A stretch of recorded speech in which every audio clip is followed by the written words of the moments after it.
नमस्कार मित्रांनो, दिव्यांग बांधवांसाठी अतिशय महत्त्वाची बातमी आहे। मित्रांनो, दिव्यांग कल्याण विभागामार्फत विविध कल्याणकारी योजना दिव्यांग बांधवांसाठी राबवल्या जातात।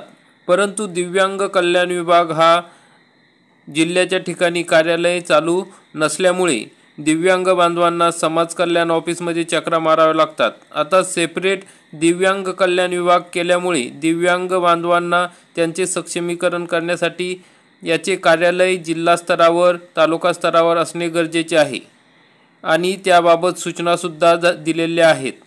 मग सरकारने आधीच परिपत्रक काढून GR काढून सांगितले आहे की दिव्यांग कल्याण कार्यालय म्हणजे दिव्यांग सक्षमीकरण कार्यालय हे जिल्हा स्तरावर तालुका स्तरावर सुरू करावेत, परंतु अजूनपर्यंत ते सुरू झालेले नाहीत।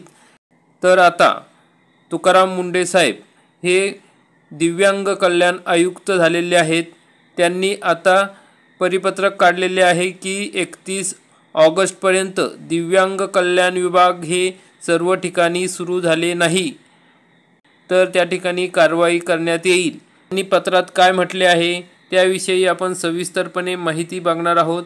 तर मित्रांनो, या ठिकाणी बघू शकता तुम्ही दिव्यांग कल्याण विभाग यांचं पत्र आहे 25 ऑगस्ट 2025 रोजीचं। महाराष्ट्र शासन तुकाराम मुंडे भाप्रसे सचिव दिव्यांग कल्याण विभागाचे सचिव आहेत। विषय आहे बघा, दिव्यांग कल्याण विभागाअंतर्गत क्षेत्रीय स्तरावरील जिल्हा कार्यालय सुरू करण्याबाबत प्रिय श्री शासन अधिसूचना सामान्य प्रशासन विभाग दिनांक 15/12/2022 अन्वये दिव्यांग कल्याण विभाग हा स्वतंत्र विभाग निर्माण करण्यात आला असून माननीय मंत्रिमंडळाच्या मान्यतेने विभागासाठी एकूण 2063 पदे नव्याने मंजूर करण्यात आली आहेत। त्यापैकी मंत्रालयीन प्रशासकीय विभागासाठी शासन निर्णय दिनांक 13/1/2023 अन्वये 42 पदे मंजूर करण्यात आली आहेत। तसेच विभागाच्या क्षेत्रीय स्तरावरील कार्यालयासाठी शासन निर्णय दिनांक 10/10/2024 नुसार प्रादेशिक स्तर, जिल्हा स्तर व तालुका स्तरावरील क्षेत्रीय कार्यालयांकरिता 1996 पदे निर्माण करण्यात आलेली आहे। दिव्यांग कल्याण विभागाचे व जिल्हा स्तरावरील कामकाज सद्यस्थितीत सामाजिक न्याय विभागाचे प्रादेशिक स्तरावरील प्रादेशिक उपायुक्त आणि जिल्हा स्तरावरील जिल्हा समाज कल्याण अधिकारी जिल्हा परिषद यांच्यामार्फत हाताळण्यात येत आहे। तथापि याबाबत कोणतेही लेखी आदेश निर्गमित करण्यात आलेले नाहीत। दिव्यांग कल्याण हा विषय संवेदनशील असल्याने क्षेत्रीय स्तरावरील कार्यालये लवकरात लवकर सुरू करणे आवश्यक असल्याने विभागाच्या 100 दिवसाच्या कृती आराखड्यामध्ये जिल्हा कार्यालय सुरू करणे हा विषय समावेश करण्यात आलेला होता।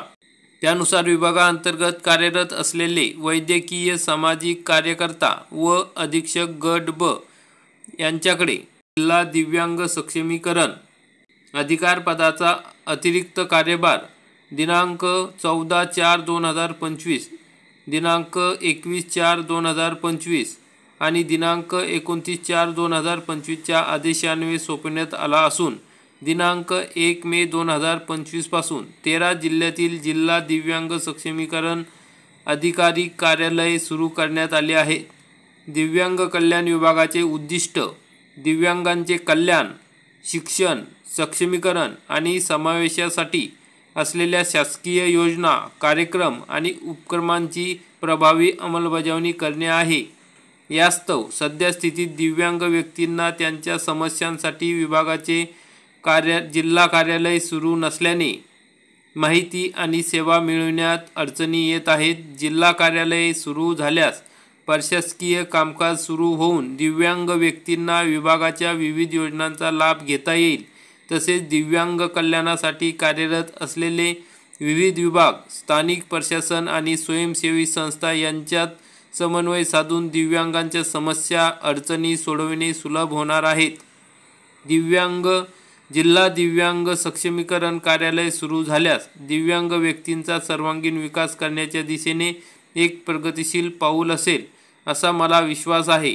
यास्तव आपल्या जिल्ह्यांमध्ये 31 ऑगस्ट 2025 पर्यंत कार्यालय सुरू करण्यात यावेत।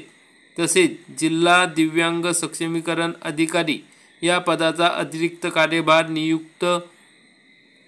नियमित नियुक्त होईपर्यंत तात्पुरत्या स्वरूपात जिल्हा शिक्षणाधिकारी जिल्हा परिषद अथवा जिल्हा समाज कल्याण अधिकारी जिल्हा परिषद यांच्याकडे सोपवण्यात यावा व याबाबतचा अहवाल शासनास सादर करण्यात यावा।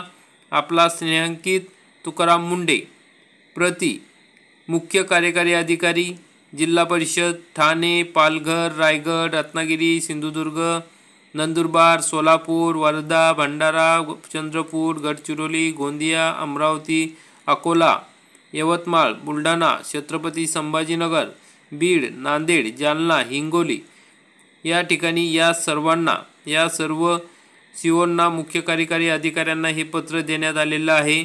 आणि त्या ठिकाणी दिव्यांग कल्याण कार्यालय हे 31 ऑगस्ट 2025 पर्यंत सुरू करण्यास सांगण्यात आलेले आहे। त्यामुळे मित्रांनो आता सर्व दिव्यांग बांधवांच्या ज्या काही समस्या आहेत त्या या दिव्यांग कार्यालयात सुटणार आहे। म्हणजे दिव्यांग कल्याण विभागाचे जे उद्दिष्ट आहे शिक्षण, सक्षमीकरण आणि समावेशित असलेल्या शासकीय योजना, कार्यक्रम, उपक्रमांची प्रभावी अंमलबजावणी करणे, यास्तव सद्यस्थितीत दिव्यांग व्यक्तींना त्यांच्या समस्यांसाठी हे जिल्हा कार्यालय अतिशय उपयोगी होणार आहे। तर अशा प्रकारे तुकाराम मुंडे साहेबांनी अतिशय महत्त्वाचा निर्णय घेतलेला आहे आणि जिल्हा कार्यालय सुरू करण्याची अंतिम मुदत 31 ऑगस्ट 2025 देण्यात आलेली आहे। जिल्हा कार्यालय सुरू झाले तर त्या ठिकाणी दिव्यांग बांधव त्यांच्या समस्या सोडवू शकणार आहे। तर मित्रांनो अशा प्रकारे तुकाराम मुंडे साहेबांनी पदभार स्वीकारताच अतिशय चांगला निर्णय घेतलेला आहे। तर मित्रांनो अशा प्रकारची महत्त्वाची अपडेट होती। जास्तीत जास्त दिव्यांग बांधवांपर्यंत हा व्हिडिओ शेअर करा। चॅनलवरती नवीन असाल तर चॅनलला सबस्क्राईब करा, बेल आयकॉनला क्लिक करा। धन्यवाद। जय हिंद, जय महाराष्ट्र।